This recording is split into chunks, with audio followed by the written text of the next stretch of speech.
Shalom Bapak Ibu Saudara-saudari yang dikasihi dan mengasihi Tuhan. Kita bersyukur hari ini Tuhan boleh memberkati kita. Mari sebelum kita membaca merenungkan firman Tuhan, kita berdoa. Tuhan, terima kasih, kami mengucap syukur untuk kasih setiamu. Kami bersyukur untuk berkat dan juga pemeliharaanmu. Terima kasih ya Tuhan untuk setiap apa yang Kau sudah berikan bagi kami. Saat ini kami akan membaca dan merenungkan firman-Mu. Berfirmanlah dan biarlah kami mengerti apa yang menjadi kehendak-Mu di dalam hidup kami. Kami berdoa di dalam nama Tuhan Yesus Kristus. Haleluya. Amin. Ayat firman Tuhan hari ini terambil dari Injil Markus pasal yang ke-15. Ayatnya yang ke-33 hingga ayatnya yang ke-41. Saya akan membacakan di ayatnya yang ke-39. Waktu kepala pasukan yang berdiri berhadapan dengan dia melihat matinya demikian, berkatalah ia, sungguh orang ini adalah anak Allah. Amin. Demikianlah firman Tuhan, mari kita merenungkannya.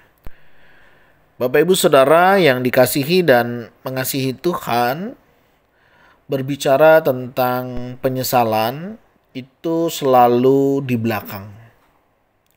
Kalau di depan namanya pendaftaran. Kira-kira gambaran inilah yang kita bisa lihat di dalam kisah kematian Tuhan Yesus, ya.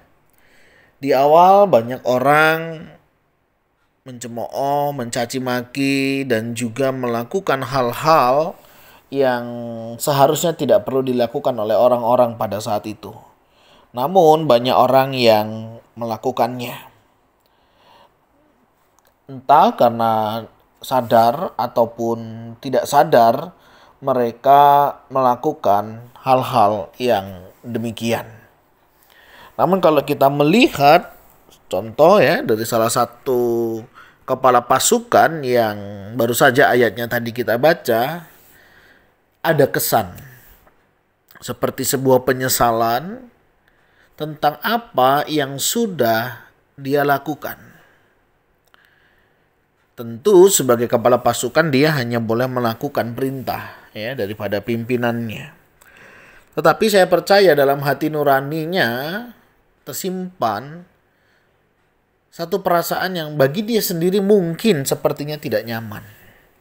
Kenapa saya katakan demikian? Karena waktu kepala pasukan yang berdiri berhadapan dengan dia melihat matinya demikian, berkatalah kepala pasukan itu, sungguh orang ini adalah anak Allah. Apa kepentingannya dia menyatakan hal ini?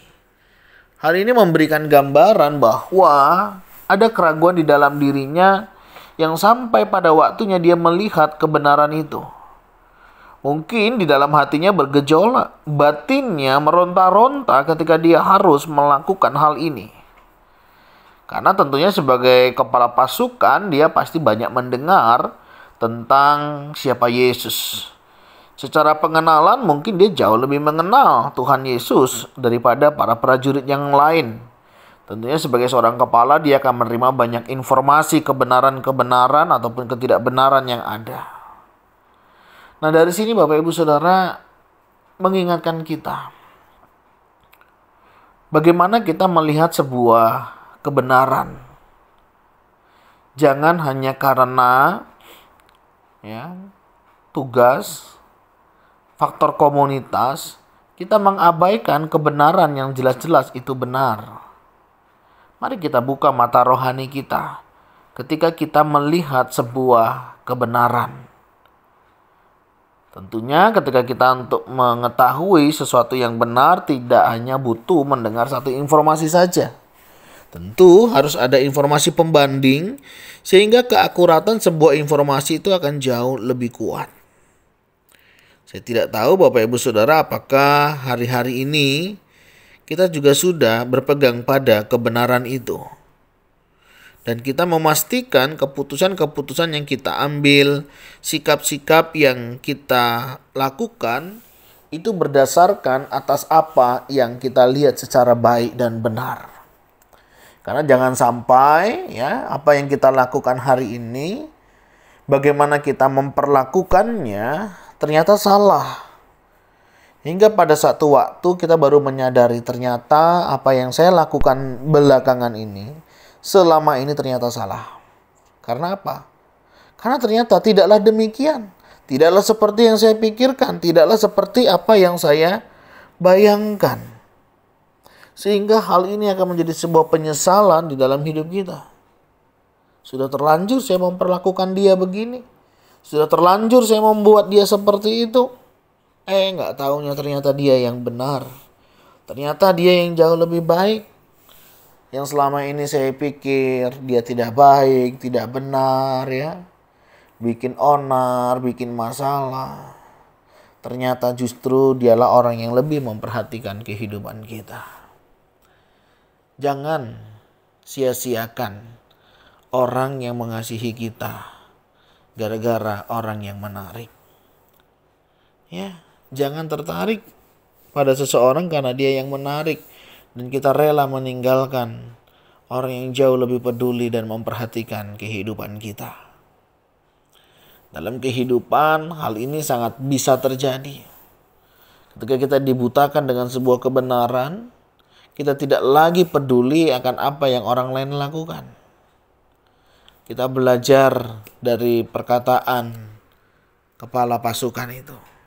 Sungguh orang ini adalah anak Allah. Ternyata benar apa yang selama ini dia pikirkan dan bayangkan. Tetapi nasi sudah menjadi bubur. Ya, semua sudah dikerjakan apa yang menjadi kehendak dan rencana Tuhan. Nyatalah itu. Nah, bagaimana dengan kehidupan ini? Jangan sampai kita pun menyesali baik iman kita ya. Aduh, sayang ya. Saya nggak ikut Tuhan. Ternyata ikut Tuhan itu menyenangkan. Sayang ya, saya nggak ibadah selama ini. Ternyata ibadah itu menguatkan, meneguhkan iman saya dalam menghadapi berbagai persoalan. Sayang ya, selama ini saya mengabaikan pemuritan. Ya, kebetulan di gereja kita ada pemuritan. Kadang kita merasa, ngapain ikut pemuritan ya, capek-capek belajar firman. Harus saat teduh ya, harus mempraktekkan firman. Bukankah demikian seharusnya kehidupan seorang yang mencintai Tuhan? Jangan sampai kita menyesal ketika kita menghadapi masalah, ketika kita menghadapi pergumulan dan baru kita sadar kita butuh Tuhan. Atau kita mengabaikan orang-orang yang selama ini peduli dengan kita. Apakah itu pasangan kita? Apakah itu orang tua kita? Apakah itu anak-anak kita? Apakah itu teman-teman kita, sahabat-sahabat kita, orang-orang yang terdekat dengan kita, jemaat, hamba Tuhan, atau siapapun. Dan kita mengabaikan hal-hal yang demikian. Mari kita belajar menghargai. Mari kita belajar melihat ada orang-orang yang peduli dan memperhatikan. Jangan kita sia-siakan. Mari ambil waktu sejenak merenungkan atas apa yang sudah kita perlakukan kepada orang lain. Apakah yang kita lakukan selama ini sesuatu yang baik? Atau kita sedang melakukan sesuatu yang tidak baik terhadap orang lain? Yang sebenarnya di dalam hati kita ada ketidaknyamanan dan pemberontakan karena sebagian kita mengetahui kebenaran. Mari ambil waktu sejenak untuk kita renungkan kembali sikap kita terhadap orang-orang di sekitar kita hari-hari ini. Apakah layak, pantas saya memperlakukan hal-hal yang demikian? Dan kiranya Tuhan menolong dan memampukan kita di masa-masa perenungan itu. Tuhan, terima kasih. Kami mengucap syukur untuk kasih setiamu. Terima kasih ya Tuhan. Kami rindu Engkau boleh menolong dan memampukan kami untuk kami boleh melakukan apa yang menjadi kehendak dan rencanamu. Ampuni jika cara melihat, cara memandang kami terhadap orang-orang di sekitar kami tidak berkenan di hadapan-Mu, dan kami hanya melihat hal yang buruk tanpa melihat hal-hal yang baik di dalam kehidupan mereka. Kami juga berdoa untuk orang-orang yang menjadi korban akan hal-hal perlakuan seperti ini. Tuhan yang kuatkan, teguhkan iman mereka. Kami juga berdoa untuk orang-orang yang sering disalahpahami, disalah mengerti, Tuhan yang menguatkan, meneguhkan. Dan orang-orang yang mencari dan menemukan kebenaran, kiranya juga Tuhan yang mempertemukan. Sehingga kami tahu kebenaran dan kami boleh menghidupi kebenaran itu. Dan juga mau berdoa menyerahkan untuk yang sakit, mohon Tuhan jamah pulihkan, sembuhkan. Bagaimanapun kondisi mereka, kiranya Tuhan juga yang memulihkannya. Jika ada yang mengalami pergumulan dalam relasi antara orang tua, pasangan, anak, orang-orang sekitar, kami berdoa kiranya Tuhan yang terus memulihkan setiap relasi yang ada dan ajar kami melihat akan kasih dan kemurahan Tuhan. Terima kasih ya Tuhan untuk kasih setia-Mu.